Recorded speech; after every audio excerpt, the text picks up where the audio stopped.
সকালের রুটিন ঠিক রাখলে সারা দিনটাই হাতে অনেকটাই সময় পাওয়া যায় সংসারের অন্যান্য কাজগুলো গুছিয়ে করে নেওয়ার জন্য। তো চলো আজকের ভিডিওটা এখান থেকে স্টার্ট করছি। আশা করছি আজকের ভিডিওটাও তোমাদের প্রত্যেকের খুবই ভালো লাগবে। তো hello everyone, good morning, welcome back to my channel. আশা করছি সকলেই খুব ভালো আছো। বীরভূম জেলার ছোট্ট একটা শহর থেকে আমি সুধা আবারও চলে এসেছি নতুন দিনের নতুন আরও একটা ব্লগ ভিডিও নিয়ে। তো সাথেই থাকো আমার। আজকে হচ্ছে দেখছো সকাল টাইমেই কিন্তু আমি চলে এসেছি একদম টেবিলটা গুছিয়ে নিতে। তারপর কিন্তু স্নানে যাবো। এদিকে কিন্তু ঝাঁট টাট সবই কমপ্লিট হয়ে গেছে। তো ঝাঁট কিন্তু মা আজকে সকাল সকাল দিয়ে দিয়েছিল। তারপর একেবারে সকালে স্নান টান সেরে এদিকে বিছানাটা পরিপাটি করে দেখো চলে এসেছি রান্নাঘরে। আর হ্যাঁ, তোমাদেরকে বলি প্রত্যেক দিন যেহেতু সকালের রুটিন আমাকে মেনটেন করতেই হয়, আর সকালে স্নান পুজো এগুলো তো মেনটেনের একটা ব্যাপার আছেই আছে, সেই কারণেই কিন্তু আমি সকালের রুটিনটা প্রত্যেক দিন আর কি ঠিক রাখার চেষ্টা করি। আর সকালে স্নান তারপর হচ্ছে পুজো এগুলো যদি সেরে নিই না, তাহলে মোটামুটি দেখবে সারাদিনটা অনেকটাই সময় পাওয়া যায়।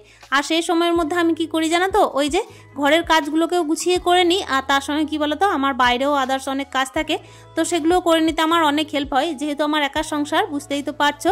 তো এইসব কারণের জন্য সকাল টাইমে কিন্তু আমার প্রত্যেকটা দিনই একটু ব্যস্ততার মধ্যেই কাটে। আর আমি নিজেকে ব্যস্ত রাখতেও পছন্দ করি, কেন কি সকালটা যদি ব্যস্ততার মধ্যে কাটে না, তাহলে কিন্তু মোটামুটি দেখবে ওই সারাদিনের মধ্যে টুকিটাকি যতগুলো আর কি এক্সট্রা কাজ থাকে না, সেগুলো করে নেওয়া যায়। তো চলো, এদিকে কিন্তু আমাদের তো প্রত্যেক দিনই বৃষ্টি হচ্ছে। আমরা তো আর কোনোভাবেই স্টপ করতে পারছি না বৃষ্টিটা। কিছু কিছু জায়গায় জানো তো দেখছি যে বৃষ্টি কিন্তু হচ্ছে না। তো বলে রাখি, আজকে যেন আমার ছেলের স্কুল নেই। আজকে হচ্ছে সকাল টাইমে বৃহস্পতিবার। এদিকে সকাল টাইমে পুজো টুজো দিয়ে নিয়েছি, তবে বলে রাখি আজকে কিন্তু আমার ছেলের স্কুল নেই। প্রত্যেকটা মাসের আর কি শেষ দিনে আমার ছেলের স্কুলটা ছুটি থাকে, তো আজকেও সেরকমই তাই।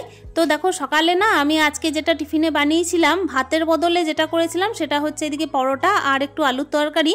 আলুর তরকারিটা করার পরে না একটুখানি আলুর দমের মশলা দিয়ে দিয়েছিলাম, তো খুবই টেস্ট হয় জানো তো। আর আমার ছেলে না এরকমভাবে আলুর তরকারি বা আলুর দম যাই বলো না কেন নিয়ে যেতে খুব ভালোবাসে, তো ওকে কিন্তু ওইদিকে টিফিনটা দিয়ে দিয়েছি। আর তারপর কিন্তু দেখো আমি তো ভাত বসিয়েই রেখেছিলাম, তো ভাতটা এইদিকে ঝরিয়ে দিলাম। আজকে ছেলে এই যে টিফিন করলো বাড়িতে বসেই, আর এদিকে কিন্তু আমি রান্নাটাও সেরে নিচ্ছি। মাঝে কিন্তু আমি খাওয়া দাওয়া করে নেব, তবে হ্যাঁ একটা একটা করে কাজ আমি করতে করতেই কিন্তু মাঝে আরও একটা কাজ সেরে রাখি। এটাই কিন্তু আমার হ্যাবিট জানো তো। সকাল টাইমে যদি এই ব্যস্ত যদি না হয় না, তাহলে কিন্তু প্রত্যেকটা দিনই আমার গোটা বেলা পর্যন্ত কাজ করতে একদম ভালো লাগে না। আর বিশেষ করে রান্না বান্নার কাজ, স্নান পুজোর কাজ, এগুলো তো আর বলতেই হবে না, আমি একদম পছন্দ করি না বেলা করে করতে। আজকে সেই রকম বিশেষ রান্না করব না, আজকে করব কচু দিয়ে সয়াবিন দিয়ে একটা তরকারি, আর কিন্তু মাছের ঝোলও ভরা আছে। বলে রাখি কালকে যে মাছের ঝোলটা করেছিলাম না, সেটাই কিন্তু 2 পিস রাখাই আছে। এই কারণেই রাখাই আছে কেন কি কালকে কিন্তু আমার মারাও তরকারি দিয়ে পাঠিয়েছিল মাছের তরকারি, তো সেই কারণেই কিন্তু ওই তরকারিটা আমি খেয়েছিলাম। আর এই যে আলু আর হচ্ছে টমেটো দিয়ে যে আর কি মাছের ঝোলটা করেছিলাম আমি নিজে বাড়িতে, সেটা কিন্তু রাখাই আছে। আর এখন দেখো আমি এই যে বললাম তরকারি করব কচু আর সয়াবিন দিয়ে তরকারি। আমাদের বাড়ির সামনে বৌদির কথা বলি, সোনুর মাকে তো তোমরা অনেকেই চেনো, তো সেই সোনুর মা আমাকে বলছিল যে কচু দিয়ে সয়াবিন দিয়ে কি আদৌ তরকারি হয়। আসলে কি বলতো, মেয়েরা না এক্সপেরিমেন্ট করতে ভালোবাসে। আলু দিয়ে যদি সয়াবিনের তরকারি হয় তাহলে কচু দিয়ে কেন হবে না, পেঁপে দিয়ে যদি হয় তাহলে কচু দিয়ে কেন হবে না, এরকম করেই কিন্তু আমি মনে আর কি ভাবনা চিন্তা করতে করতে কচু দিয়ে সয়াবিন দিয়ে তরকারি করেছিলাম। সত্যি বলছি বন্ধুরা, এমনি যেভাবে আলু দিয়ে খাই না, তার থেকে কিন্তু দ্বিগুণ টেস্টি, দ্বিগুণ বলতে 4 গুণ লেগেছিল আমার কাছে। আলুর তো নিজস্ব কোনো স্বাদ নেই, সেটাকে কিছুর সঙ্গে মিক্স করতে হয় তবে স্বাদটা বাড়ে, কিন্তু কচুর না একটা আলাদা রকম স্বাদ আছে। তো যাই হোক, আজকে কিন্তু তরকারিটা খুব ভালো হয়েছিল। আর করেছিলাম একটুখানি ডাল। আজকে আর তেমন কিছু রান্না করিনি। আর ওই যে বললাম মাছের ঝোলটা আছে। আর বলি শেষে জানো তো, ওই যে পুঁই ডাঁটা হয়েছিল আমাদের বাড়িতে, তো পুঁই শাক আর একটুখানি কুমড়ো ছিল, সেটা দিয়েই কিন্তু একটা সবজি করে দিয়েছিলাম। আর এই সবজিটা খেতে কিন্তু আমি খুবই ভালোবাসি। তবে জানো তো খাওয়ার টাইমে না ওই মাছের ঝোলটা খাওয়া হয়নি। আমি কিন্তু ওই মাছের ঝোলটা মাসিকে দিয়ে দিয়েছিলাম। আসলে কি জানো তো, আমার না যে কোনো বার আর কি সব রকম আমিষ খাবার খেতে ইচ্ছে করে না, তো আজকেও কিন্তু তাই মাছের ঝোলটা রেখে দিয়েছিলাম যে কাল খাবো বলে, কিন্তু আজকে একেবারেই খাওয়া হয়নি। ওই যে মনের মধ্যে কিন্তু চলে এলে দেখবে আর খাওয়া দাওয়া হয় না। তো চলো, এইদিকে দেখতেই পাচ্ছ সকাল থেকে কিন্তু রুটিনটা আমি ঠিকঠাক করে একদম সকালের কাজ সেরে নিয়েছি, রান্না বান্নাও সেরে নিয়েছি। আজকে যেহেতু ছেলে স্কুল নেই বললাম না, তো সেই কারণে কিন্তু ছেলেকে নিয়ে আর তাড়াহুড়ো করতে হয়নি সকালে। তো এই যে দেখতেই পাচ্ছ আজকে টিফিন সেরে একেবারে কিন্তু রান্নাটা করে নিয়েছি। আর এমনি দিনও কিন্তু প্রত্যেকটা দিনই আমার একদম একই রকম রুটিন থাকে, ওই রান্নাটা আগে পড়া হয় এই আর কি। তাছাড়া কিন্তু স্নান পুজো পুজো এগুলো আমি প্রত্যেকদিন সকাল সকালই করে রাখি। আর প্রত্যেক দিনের অভ্যাসটা না কখনোই ত্যাগ করতে পারিনি এখনো পর্যন্ত, আর আমি এটা ধরে রাখতেও চাই। তো চলো এদিকে দেখতেই পাচ্ছ আমার কিন্তু তরকারি মোটামুটি হয়ে গেছে, ওই 2 তরকারি ভাত আর ওইদিকে একটুখানি ডাল করেছিলাম। তারপর কিন্তু দেখো এদিকে চলে এসেছি বিছানাটা একটু পরিপাটি করে নিতে। সকাল টাইমে যেহেতু ছেলে ঘুমায় আমার পর ওঠে, তো সেই কারণে কিন্তু বিছানাটাকে ওই মোটামুটি মশারিটা গোটানোর পর আর সেইভাবে গুছানো হয় না। আসলে সকাল টাইমে না আমার কিন্তু প্রচুর তাড়াহুড়ো থাকে, তাই আমি কিন্তু স্নান টান সেরে পুজো দিতে যাই, তখন আর বিছানা হাত দিই না। একেবারে আমার পুজো টুজো দেওয়া হয় তখন কিন্তু বিছানাটা আমি রেডি করি। আর যখন দেখি ছেলের ওই সকাল থেকে আর কি 7টার মধ্যে কোনো কিছু থাকে, তখন আমি বিছানাটা স্নানে যাওয়ার আগে রেডি করে নিই। তো এই যে বললাম এদিকে রান্না বান্না তো করে নিলাম, তারপর কিন্তু দেখো বিছানাটা পরিপাটি করতে চলে এসেছি। আর বিকাল দিকে কিন্তু বৃষ্টিটা খুবই হচ্ছিল, এদিকে কিন্তু দুপুর টাইমেও হচ্ছিল না তাও নয়, আসলে বৃষ্টি হতেই আছে। আর বৃষ্টির কারণে কিন্তু একটুখানি বাইরে যেতে ডিস্টার্ব হলেও ছাতা নিয়ে যেতে হচ্ছে, যেহেতু দেখো হাট বাজার এই সমস্ত কিছুই আমাকেই করতে হয়।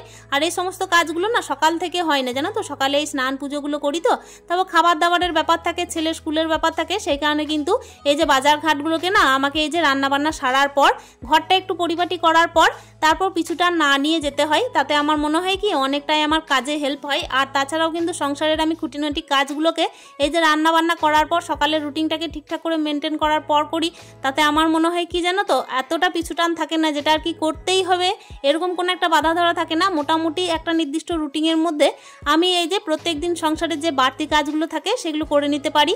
আর দেখো এমনিতে যেগুলো আমাদের প্রত্যেক দিনের ডেলি রুটিনের মধ্যে থাকে সেগুলো তো স্নান পুজো রান্না বান্না একটু ঘরদোর একটু পরিপাটি করে নেওয়া এগুলো তো থাকেই থাকে। আর আমার যেহেতু একা সংসার সেহেতু কিন্তু আমার হাজবেন্ডের বাইরেও আর কি গিয়ে আমাকে কাজ করতে হয়, মানে বলে রাখি আমাকে কিন্তু হাজবেন্ডের কাজগুলোকেও আমাকে করতে হয়, তাই সেই কাজগুলোর জন্যও কিন্তু ছোটাছুটি যখন আমাকে করতেই হয় তখন আমাকে সকালের রুটিনটা ঠিক রাখতেই হবে।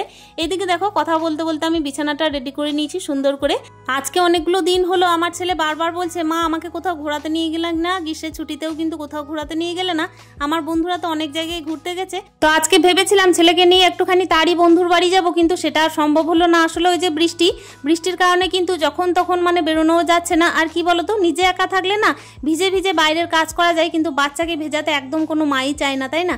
আর এমনিতেও কিন্তু ছেলেটার খুবই দেখছি ঠান্ডা লেগে গেছে, এই যে স্কুল যাওয়া আসা করতে হচ্ছে, স্কুলে কি করছে সেটা তো কোনো ঠিক নেই, তাই না বলো? আমরা দেখবে মারা এক ভেবে আর কি বাচ্চাদেরকে পাঠাই, কিন্তু আমাকে বলে মা তুমি তো আমাকে এখানে ভিজতে দাও না, কিন্তু আমি না বৃষ্টির জলে একটুখানি স্কুলে খেলা করি ছুটির সময়। তো এই কথাগুলো শুনে কখনো কখনো রাগও হয়, আবার কখনো কখনো ভাবি আমরাও তো ছোট ছিলাম। যাই হোক না কেন এই নিজেকে রুটিনের মধ্যে রেখে ছেলেকে একটুখানি মেনটেন করার চেষ্টাও করি। আর এইসব কাজগুলো আমি যখন এগিয়ে রাখি না তখন আমার ছেলের ক্ষেত্রেও হেল্প হয়। আসলে ছেলেকেও তো একটুখানি পড়াশুনো করাতে হয়, প্রত্যেক দিন দেখবে স্কুল থেকে আসার পর ওর পিছনে যেভাবে আমাকে টাইমটা দিতে হয় সেটা কিন্তু মাস্ট। তো চলো কথা বলতে বলতে এদিকে দেখতেই পাচ্ছ মশারিটা গুটিয়ে নিয়েছি, এরপর কিন্তু মশারিটাকে আমি আলমারির মধ্যেই তুলে রাখবো। আসলে মশারিটা আমি বিছানার মধ্যে রাখি না, এই যে আমার আলমারিটার মধ্যেই রাখি। আর এই আলমারিটার চাবিটা না ঠিকঠাকভাবে লাগছে না জানো তো, এটার জন্য মিস্ত্রি ডাকতে হবে। তবে এগুলোই এক্সট্রা একটা চাপ বলতে পারো, এগুলোর জন্য ছোট ছোট কাজ কিন্তু কি বলতো মিস্ত্রিকে ডাকতেই হবে, তাছাড়া আমাদের দ্বারা তো সম্ভব নয়। আসলে লাগছে না কেন সেটাও বুঝতে পারছি না, তবে চেষ্টা করব মিস্ত্রি ডাকার। তো চলো কথা বলতে বলতে না এখন কিন্তু আমার একটুখানি ইচ্ছে হয়েছিল যে টিফিনের পরে একটুখানি মানে পেয়ারা মাখা খাবো। এই পেয়ারাগুলো কিন্তু আমার বাবার বাড়ির পেয়ারা গাছের আর কি, যেহেতু দেশি পাকা পেয়ারা সেই কারণে কিন্তু কোনো কোনো পেয়ারা দেখছি অতিরিক্ত পেকে গেছে, তো অতিরিক্ত পেকে গেছে যে দিকটা না সেটা একটু কেটে দিলাম। আর তারপর এই যে 3টে পেয়ারাই কিন্তু আমি মোটামুটি এই আচারে তেল দিয়ে আর বিট লবণ দিয়ে মেখে দেবো। আসলে জানো তো স্কুল থেকে যখন ছুটি হতো না, আমরা ছোটোবেলাকার কথা বলছি, তখন কিন্তু এই পেয়ারা মাখাগুলো খুব খেতাম। আর এই এক্সট্রা জিনিসগুলো না কখন হয় জানো তো, যখন সকালের কাজগুলো মিটে যায়। আর আমার একা সংসারটা না এই সকালের কাজটা কিন্তু ঠিকঠাকভাবে আর কি মেনটেন করাটা খুবই দরকার, কেন কি একা হাতে সমস্ত দিক ম্যানেজ করতে হয়। আবার কি বলতো বাইরের কাজগুলোকেও সামাল দিতে হয়, আবার ঘরের আর কি টুকিটাকি যে সমস্ত কোণগুলো আর কি ঠিকঠাকভাবে নেই সেই কোণগুলোকেও ঠিক করতে হয়। এটা করতে করতেই তো মোটামুটি সারা দিনটাই কেটে যায়। আর কি বলতো তারপর তো ছেলে নিয়ে ব্যস্ত হতে হয়। তো চলো কথা বলতে বলতে এই তো দেখতেই পাচ্ছ পেয়ারা মাখাটা আর কি খেয়ে নেবো আমি আর ছেলে মিলে। তো এই যে দেখতেই পাচ্ছ পেয়ারা মাখা করার পরে না আমি ছেলেকে স্নান টান করিয়ে দিয়েছিলাম, তাড়াতাড়ি স্নান করিয়ে দিয়েছিলাম। আর ও জানো তো এই যে পাশের বাড়ির এক বন্ধুর সাথে খেলতে গেছিল, ওই যে বললাম বৃষ্টি পড়লেও কিন্তু ওকে খেলতে যেতে হবে। আর আমি আটকায়ও না, একটুখানি বলো খেলতে দিতেও হয়, কেন কি সারাদিনটা তো স্কুলে থাকে, আজকে ছুটি পেয়েছে তখন একটু খেলুক, এই আর কি। তো চলো কথা বলতে বলতে এই যে পেয়ারাটা কেটে নিয়েছি, পেয়ারা মাখার কিন্তু আমার দেখে এখনও জিভে জল আসছে। আর এই যে এই টাইমটা কিন্তু একটা দেখবে মানে এমন একটা টাইম না, এই যে রান্নাবান্না সারার পরে একটুখানি যদি বসি আয়েস করে খাই কিছু একটা, মানে মুখরোচক, তাহলে তো বলতেই হবে না। তবে এটা খাওয়ার সময় কখন পাওয়া যায়, যখন সকালে কাজগুলো কি মিটে যায়। তো চলো এদিকে কিন্তু দুপুরে খাওয়া দাওয়াটা সেরে নিয়ে এই যে টেবিলটাকে আবার পরিষ্কার করে নিচ্ছি। আসলে কি বলো তো, এই টেবিলের মধ্যে যদি কোনো নোংরা থাকে না, তাহলে কিন্তু মন মেজাজ একদম ভালো লাগে না। আর বন্ধুরা, আজকের ভিডিওটা তোমাদের কেমন লেগেছে অতি অবশ্যই একটা মূল্যবান কমেন্টে জানিও। আজকের ভিডিওটা আমি এখানেই শেষ করব, আর বাড়াচ্ছি না। তাহলে চলো একটা মূল্যবান কমেন্টে জানিও আজকের ভিডিও কেমন লেগেছে। দেখা করছি অন্য দিনের অন্য আরও একটা ভিডিওতে। ততক্ষণের জন্য তোমরা প্রত্যেকে ভালো থেকো, সুস্থ থেকো, স্টে হ্যাপি, হ্যাপি মন, টাটা।